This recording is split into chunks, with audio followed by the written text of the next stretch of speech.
کے آخری برسوں میں مختلف ملکوں کے سائنسدانوں اور ماہرین کی مشترکہ کوششوں سے مووی کیمرہ ایجاد ہوا۔ علم نے ایک ایسا ہنر و فن جنم دیا جسے بعد میں 20ویں صدی کی اہم ترین ایجاد قرار دیا گیا۔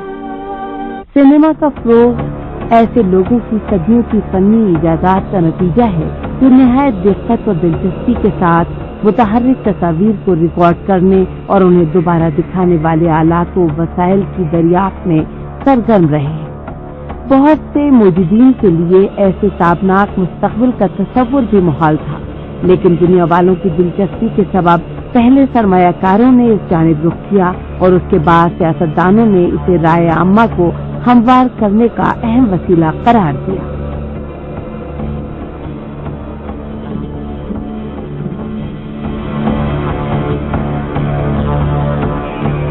28 دسمبر 1985 کو پہلی متحرک فلم کی نمائش اور 1899 میں اس کے پہلے تشہیراتی سیاسی استعمال کا درمیانی فاصلہ اس قدر مختصر ہے کہ اس کے بعد سیاست سینما کا ایک جزو لا ینفک بن گئی۔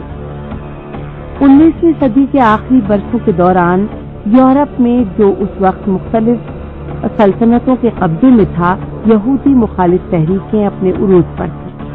ان تحریکوں کی جڑیں وہ تعصبات تھے جن کے تانے بانے یہودیوں کی نسل پرستانہ خصلتوں اور دربدری سے جا ملتے ہیں۔ سینما کی ایجاد کے پہلے برس ہی فرانسیسی صحافی جیوو مونٹ کی کتاب یہودی فرانس کی اشاعت نے یہودی مخالف تحریک کو اپنے اوج پر پہنچا دیا۔ جیوو مونٹ نے اپنی کتاب میں یہودیوں کو ملک کے تمام شعبوں خاص طور سے معاشی بدامنی کا سبب قرار دیا تھا۔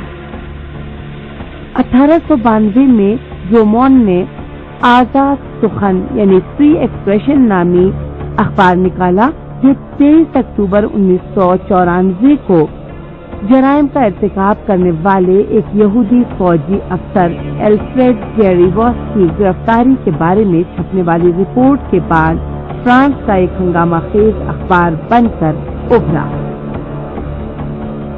اس رپورٹ میں یہودیت مخالف تحریک کے حامی کے حوالے سے کہا گیا تھا، یہ بات ثابت کرنے کے لیے کسی ثبوت کی ضرورت نہیں کہ جیری واس نے غداری کیوں کی، میں اس کے نسلی ماضی کی روشنی میں یہ نتیجہ نکالتا ہوں کہ وہ ایسا کر سکتا ہے۔ بظاہر فرانس اور یورپ کی رائے عامہ میں یہ رجحان پایا جاتا تھا کہ سامی نسل کو غدار یہودا کا وارث قرار دیا جائے، لیکن ایمل زولا اور الفونس ڈوڈا جیسے سوشلسٹ انقلابی مصنفین بھی تھے جو جیری واس کی بے گناہی پر یقین رکھتے تھے اور ایک ملزم کے بارے میں فرانسیسی عوام کے دوستانہ سلوک پر تنقید کرتے تھے۔ اگست کے ان اقدامات کا نتیجہ جیری واس کے حوالے سے فرانسیسی عوام کے دو حصوں میں بٹ جانے اور نسلی جھڑپوں میں اضافے کی صورت میں نکلا، لیکن اس کے باوجود جیری واس کو سزا کے طور پر شیطانی جزیرے بھیج دیا گیا تاکہ خفیہ اور اذیتناک شکنجوں میں اپنی سزا کاٹ سکے۔ ایمل زولا کی تحریری جنگ جاری رہی اور 1898 میں الزام لگاتا ہوں کہ زیر عنوان فرانسیسی صدر کے نام کھلے خط کی اشاعت کے ساتھ اپنے اوج پر پہنچ گئی۔ ایک سال بعد جارج میری ایس نامی ایک شعبہ باز نے کہ جس نے لیمر برادرز سے ایک سینماٹوگراف مشین خریدی تھی اور ہیجان آور موضوعات کی تلاش میں تھا، جیری واس کی کہانی کی اہمیت کو سمجھا اور اسے اپنی شارٹ اسٹوری فلم کی بنیاد بنا لیا۔ جیری واس کے واقعے پر بنی اس فلم کی نمائش نے اس کے بے گناہ ہونے کے امکان کی جانب لوگوں کو متوجہ کیا اور اس طرح سینما کا پہلا سیاسی استعمال عمل میں آیا، ایسا استعمال کہ جس میں یہودی نسل پر لازمی جانبداری سے روشنی ڈالی گئی تھی۔ میری ایس نے اس بات کو بخوبی سمجھ لیا تھا کہ سینما فلم ساز کی خواہشات سے ہم آہنگ دیکھنے، بیان کرنے اور یہاں تک کہ حقائق کو تبدیل کرنے کا جدید طریقہ ہے۔ جیری واس اسٹوری فلم کی نمائش اور ایمل زولا کی مطبوعات 1899 میں لیفٹیننٹ جیری واس کی سزا ختم کیے جانے کا باعث بنے، لیکن فرانسیسی اکثریت کے اندھے تعصبات کی بنیاد پر رونما ہونے والے قصے نے یہودیوں پر نہ صرف یہ کہ سینما کی طاقت کو واضح کر دیا بلکہ یہودی ریڈیکل تحریکوں کو مزید تیز کر دیا۔ ڈیری باس کی گرفتاری کا قصہ متاثر یہودیوں کے لیے ایک ایسا ہتھ کنڈا بن گیا جس کی مناسب تشہیر کے ذریعے اپنی سیاسی اور قوم پرستانہ اسٹریٹجی کو وہ مضبوط کر سکتے تھے۔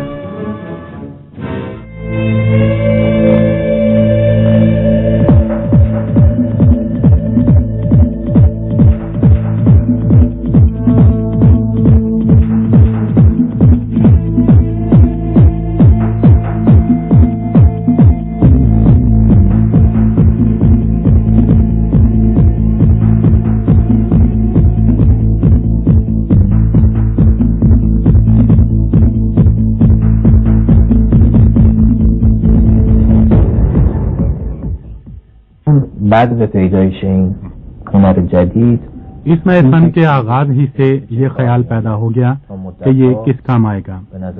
کافی عرصے تک یوں دکھائی دیا کہ یہ ایک جدید تفریح ہے، ایسی تفریح جو صرف انٹرٹیننگ کے دور تک رہے گی اور مزید ترقی نہیں کر سکے گی۔ لیکن بہت سے لوگوں نے بعض دلائل کی بنا پر اسی وقت سمجھ لیا تھا کہ اس فن کی پہنچ کہاں تک ہے اور اس پر انہوں نے سرمایہ لگایا۔ شاید سب سے پہلے جن لوگوں نے اس کی اہمیت کو سمجھا وہ امریکہ اور یورپ میں مقیم یہودی تھے۔ اس بارے میں بحث کی بہت زیادہ گنجائش ہے کہ کیوں یہودی سرمایہ داروں نے ابتدا ہی میں سینما کا رخ کیا اور اس میں سرمایہ کاری کی۔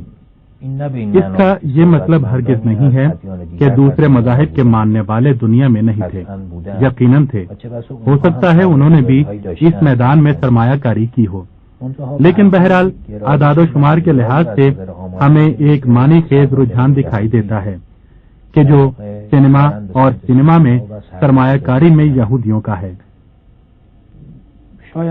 شاید یہ کہا جا سکتا ہے کہ دراصل مذہب یہود اور توراۃ میں سحر تجسمی یا ایک طرح سے دیکھنے کے معجزات انتہائی اہم ہیں۔ کسی بھی مذہب میں دیکھنے اور تجسم کی جانب اس قدر رجحان اور میلان کم ہی ہے۔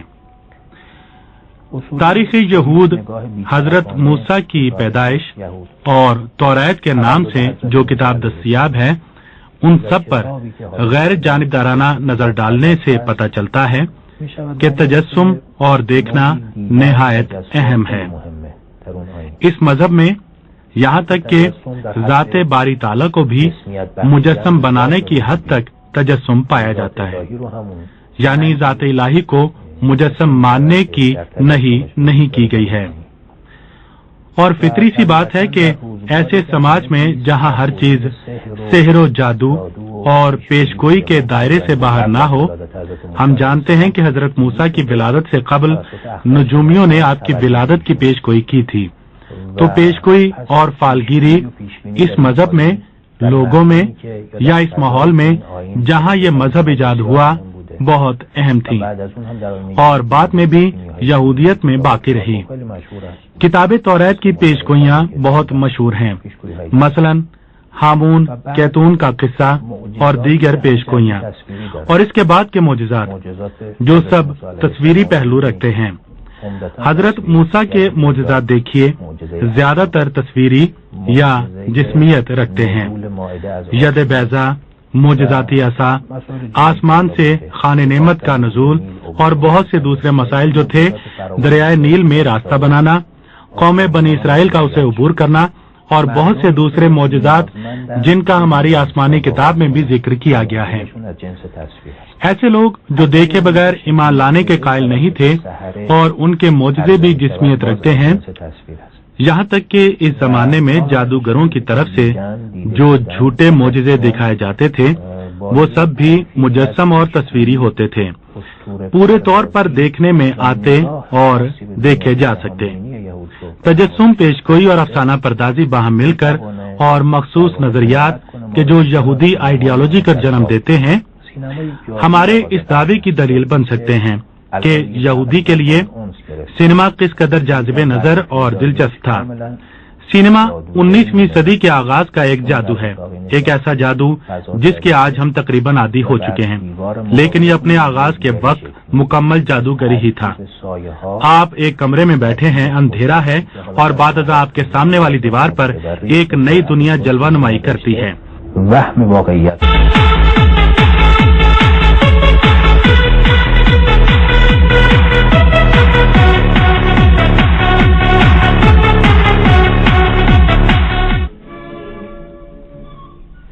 اگست سن 1897 میں سوئٹزرلینڈ کا چھوٹا سا شہر بال پہلی عالمی یہودی کانفرنس کا میزبان تھا اور اسی کانفرنس میں عالمی صہیونی تنظیم کی بنیاد رکھی گئی۔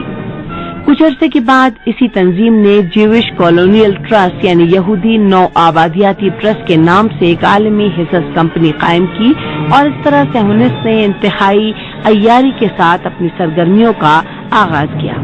صہیونیوں اور ان کے حامی حلقوں نے جو اس کی ایجاد کی موجودہ تاریخ کو مناسب نہیں سمجھتے تھے، بھرپور طریقے سے یہ افسانہ پھیلانے کی کوشش کی کہ صہیونزم جس کا مقصد یہودی حکومت کا قیام ہے ایک انتہائی قدیم نظریہ ہے، کیونکہ سرزمین فلسطین میں واپسی کی تمنا ہزاروں سال سے یہودیوں کے ذہنوں میں پروان چڑھ رہی ہے۔ ایک ایسا افسانہ کہ جس کی اشاعت اور تشہیر میں آج بھی بڑی دلچسپی لی جاتی ہے۔ صہیونزم کے بانی تھیوڈور ہرزل کے بقول صہیونزم کا مقصد ایک یہودی حکومت کا قیام ہے۔ اس خواب کو حقیقت میں تبدیل کرنے، یہودیوں کو ایک جگہ مرکوز کرنے اور انہیں بسانے کے لیے ایک خطہ زمین کی ضرورت تھی، اور اس مقصد کے حصول کے لیے یورپی سلطنتوں میں سے کسی کی حمایت لازمی تھی۔ صہیونزم دراصل امپیریلزم کے دور کی پیداوار ہے، اور اس میں تعجب کی کوئی بات نہیں کہ اس نے برطانیہ کی سلطنت عظمیٰ کے دامن کو تھام لیا۔ ایک یہودی حکومت کے قیام کے لیے امپیریلسٹ یا سامراجی فوجی طاقت کی حمایت حاصل کرنا کوئی مشکل کام نہ تھا۔ اس منصوبے کی کامیابی کی اولین شرط پیسہ تھی، اور اتنی خطیر رقم فراہم کرنے کے لیے صرف روچین بینک ہی کافی تھا۔ دوسری شرط یہودیوں کی ایک بڑی تعداد کی فلسطین کی جانب ہجرت پر آماد کی تھی۔ صہیونزم کے کرتا دھرتاؤں نے جو ڈیری باس ڈرامے کے نتیجے میں رائے عامہ پر سینما کے اثرات کو پوری طرح سمجھ چکے تھے، اس جدید ذریعہ ابلاغ کا سہارا لیا تاکہ فلموں کے ذریعے اپنے اس جعلی افسانے میں آہستہ آہستہ حقیقت کے رنگ بھر سکیں۔ ابتدا میں اس کا مقصد یہودیوں کے درمیان طبقاتی صلح و صفائی کی تبلیغ، عالمی سطح پر اور مختلف ملکوں میں آباد یہودیوں کے درمیان نسلی بنیادوں پر اتحاد کا قیام اور نسلی پاکیزگی و طہارت اور خلوص کا پرچار کرنے کے ساتھ ساتھ پسندیدہ قوم کے لقب کو یہودیوں سے مختص رکھے جانے کی تشہیر کرنا تھا۔ لیکن ان میں سے کوئی بھی موضوع یہودیت سے زیادہ سامی نسل کو متحد کرنے میں مؤثر نہیں تھا، لہذا ساری دنیا کو یہودی مخالف ظاہر کرنے کی کوششوں کو سینما کے موضوعات کا محور بنا لیا گیا۔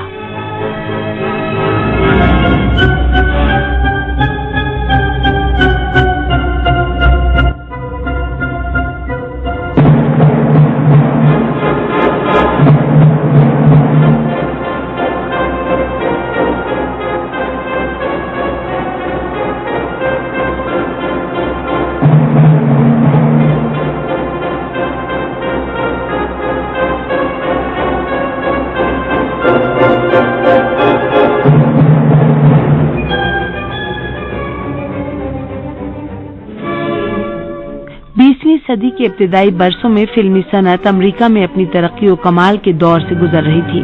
امریکہ ایسے ہزاروں یہودیوں کی پناہ گاہ بھی تھا جو روس اور مشرقی یورپ سے نکل بھاگے تھے۔ سینما کو ایک عوامی مشغلہ سمجھا جاتا تھا۔ سینما امراء و اشراف کی ثقافت شمار نہیں ہوتا تھا اور نئے آنے والے تارکین وطن کے لیے سب کے دروازے کھلے ہوئے تھے۔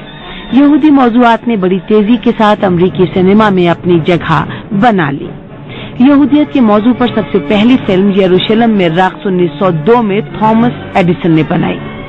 2 منٹ کے دورانیے کی یہ فلم فلسطین میں بنائی گئی تھی۔